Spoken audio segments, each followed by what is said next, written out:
Hi, my name is Rich Harrington, and welcome to this episode of Adorama TV. Today, we're taking a look at the very popular Canon Rebel T4i. This is the latest version of the Rebel in their series, and it's a nice Reb with some really cool features. Now, the one that I had a chance to play with is the kit, and this comes with an 18 to 55 millimeter lens. The lens ranges from 3.5 to 5.6. It is an image stabilized lens, which is nice. This means that when you start to shoot handheld, it's going to go ahead and help frame up those shots and get rid of some of that actual noise. So you could turn the stabilizer on and off with just a simple switch right there in the body of the lens. Off if you're going to be on a tripod, on if you're going to be doing handheld. Highly recommend that option. Works really, really well. Now, this feels really good in the hands. It's about 18 ounces for the body only. Obviously, as you change lenses, the weight's going to vary, but it has a really nice finish here. What I like is the grip. So for a camera body without actually having a separate battery grip, this is really nicely textured. I really like how they've modified this. You see there, I could really get that in my hands. Very, very solid, easy to hold on to, feels comfortable.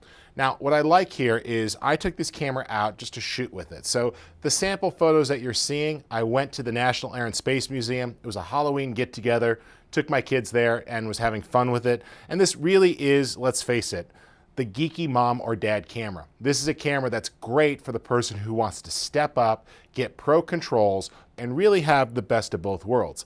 This camera has super intuitive auto settings, really good options here for doing even a new creative auto, which we'll talk about in a moment. But you can go ahead, flip over to total manual controls, things like aperture priority, shutter priority, or flip over to a scene mode if you're more comfortable. This really is a bridging camera. What's nice is how fast this is. It's the Digic 5 image processor shooting 8 megapixels. Now this is a CMOS sensor with the normal APS-C size, so it is a crop sensor, but that's okay. This is going to be great for those of you who are looking to get into DSLR shooting and want to really make that jump. The ISO is nice. It goes between 100 and all the way up to 12,800, although I did find for the most part you're going to float between the 100 and the 6400 with the standard shooting. Now, it is a 14-bit shot here, so it's got a 14-bit image before it does the conversion to digital. Works great, and I am getting up to 5 frames per second here for shooting action, which is nice. 9-point autofocus, so it does a good job of tracking the scene, and a pretty beefy file size, about 18 megapixels. So, what's included in the kit? Well, of course, you get the camera body. You're going to go ahead and get the lens, the 18 to 55 millimeter, a good entry-level kit lens, although certainly you could step up and put any other Canon type lens on here as long as it fits with the EF type series. We're going to also have a strap, caps, cables, batteries, charger. What I do like is the sensor is actually self-cleaning, so you could set that to go ahead and trigger the clean or manually invoke it from the menu. And it, of course, comes with a typical 1-year warranty. Now, one of the things I really like here with this camera is the LCD. What's nice is that it actually offers a swivel screen. So you see I could turn that out. This means that when I flip it back here, let's just pop that on, I can see the screen and sort of standard DSLR mode. But if I need to, maybe I want to swing that out and tilt it down. This works great when shooting video. For example, I could be looking into the image and see what's happening. This is nice because it's going to give you multi-angle shooting, and I really find this comes in handy when trying to angle and get the shot, particularly for lower angle or overhead shooting, or if I'm just running and gunning, chasing my kids, wanting to get the shot. Makes it really easy as I'm holding the camera to fire things off, see what I'm getting, even one-handed shooting. What's nice too is that this is actually a touch screen, so you can actually touch the screen to do things like autofocus or run through some of the selections. I found it to be very, very bright. It was very easy to shoot with in outdoor lighting, even bright lighting. Now, the scene modes on this camera are really cool. One of the things I like is that it has an intelligent auto mode, which means it will flip through and pick the right scene based on what the camera's seeing and sort of a quick analysis.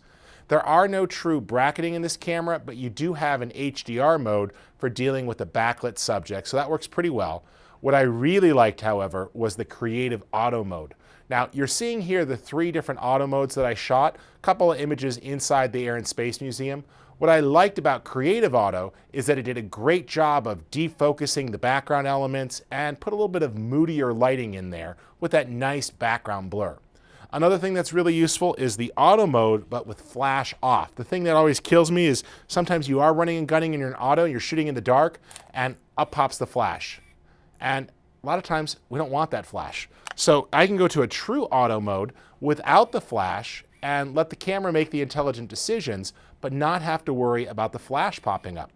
If you go to that creative auto mode, it will engage the flash where needed, but it does do shallower depth of field, as well as taking advantage of things like changing the sync speed of the flash to get less of that artificial or pop-up flash look, and it starts to take on more of the type of an off-camera flash.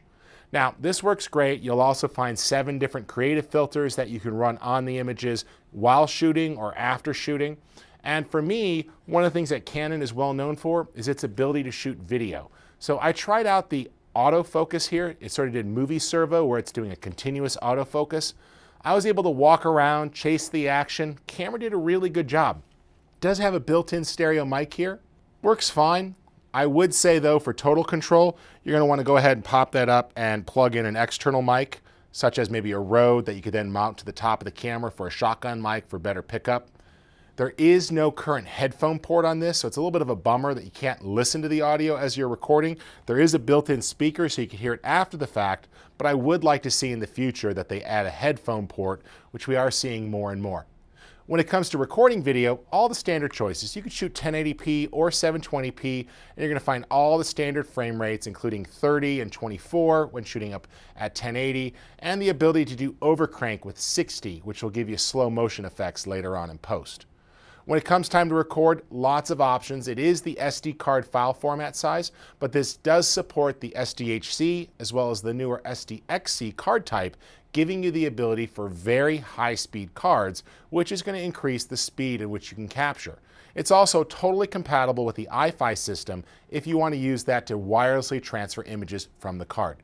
Now, speaking of card speed in the burst mode, what we found is that with a typical card, you're going to get about 22 shots shooting in a burst with JPEG, and about 6 for RAW. If you step up to a higher speed card, that's going to jump to about 30 for the high quality JPEG, and that's going to make it a lot easier if you're shooting things like a big action event or sports. When you are shooting RAW, what I really love is it is a 14-bit RAW file. So if you're using an application like Photoshop, Lightroom, Aperture, iPhoto, all these are going to make it really easy to use that high-quality file and pull out the best detail. You can, of course, shoot different JPEG sizes or RAW plus JPEG as well. And on the video side, it's recording standard movie files with H.264 recording. So very similar to some of the other offerings from Canon like the 7D or the 5D Mark III. So the camera itself, really lightweight, works great. About 520 grams, a little over a pound, very, very reasonable. Now this camera is a good match for lots of folks getting ready to start out shooting. Let's take a real quick look at the menu system to see the type of controls that we have. All right, we'll start off with the auto setting here. I do like that not only do we get some feedback, so I don't have to guess what each icon means, but as I change through the different settings, I get a nice, simple, clear description of what the setting is going to be useful for. This really helps so you don't have to guess what that different icon might mean. It does also give you some prompting of which controls you have, so as you're changing through the different scene modes here, you'll see that it tells you which options you still have for controls and which buttons are going to be functional as you're shooting. For those of you who are getting more advanced, you will find great options here that you still have things like aperture priority or the ability to go ahead and have shutter priority or program mode, as well as true manual shooting. If we go ahead and flip on over to the full menu here, notice that we've got a very typical Canon type configuration. So things are made so you don't have to do lots of scrolling through the pages. Rather, you go through one page at a time, up and down, and don't have to be fearful about missing things. You will see really good exposure compensation, the ability to adjust in third stop increments, as well as go up to 2 stops plus or minus for compensation. And we can even shoot with auto ISO mode or go to true manual ISO control. I do also like that we have the ability to clean the sensor to also delete dust. Now, as we step through here, all the sorts of things you're used to, you'll notice that we do actually have the ability to have on-camera displays as well as touch the screen to invoke the shutter or other options. And we can get in here and start to see our images, print directly from the camera, take a look at what's happening with the image when it gives us some feedback with histogram displays, the ability to go ahead and set options like how quickly the camera powers off to preserve the battery. And this is really useful I tend to set this very low at like 30 seconds or a minute so that the camera battery life is maximized.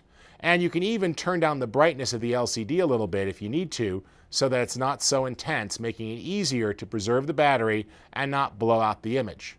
Now, everything else here pretty straightforward. The ability to go through and change the video system, attach things like GPS sensors if you need to, or the Wi-Fi adaptation, and including the ability to add your own custom menu for easy to access presets. Now, as we shoot with this camera, you're going to notice that it does give us great on-screen controls, putting all the key information up there, and that's nice feedback to know what sort of settings we're using.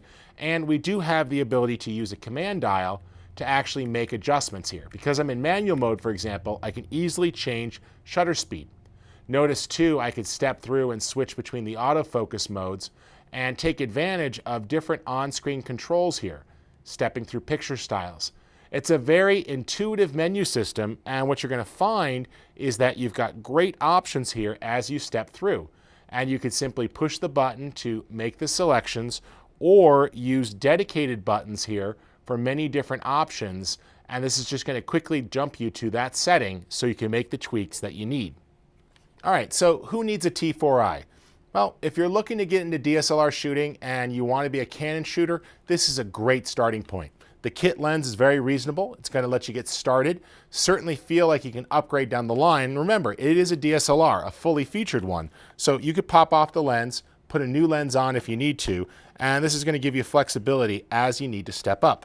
Now, the other nice thing about this camera is that it has both the balance with scene modes and easy presets, as well as total manual controls and all of the pro shooting modes. I like to think of these as cameras that help you bridge the gap. So if you're moving from a point and shoot or a very basic all-in-one camera, this is going to help you sort of step up. It's going to give you those training wheels as you need it, and then let you switch over to total pro style shooting when you're ready. All right, a very reasonable kit. Feel free to check it out. Head on over to Adorama.com. You'll find this option as well as several other kits with different lenses or features that are worth checking out. And for Adorama TV, my name's Rich Harrington.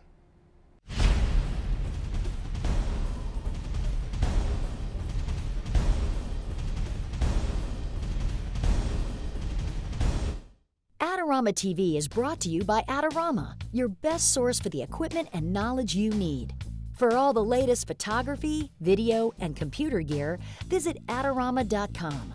Place your order by 7 p.m. and it ships the same day.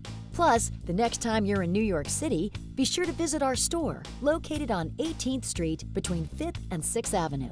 Check out the Adorama Rental Company for professional cameras, lighting, computers, and more. We'll help you make the best selection to match your needs while giving you the knowledge to achieve the best outcome from your rental. Adorama is your complete solution for equipment, printing, training, and more. Adorama, more than a camera store.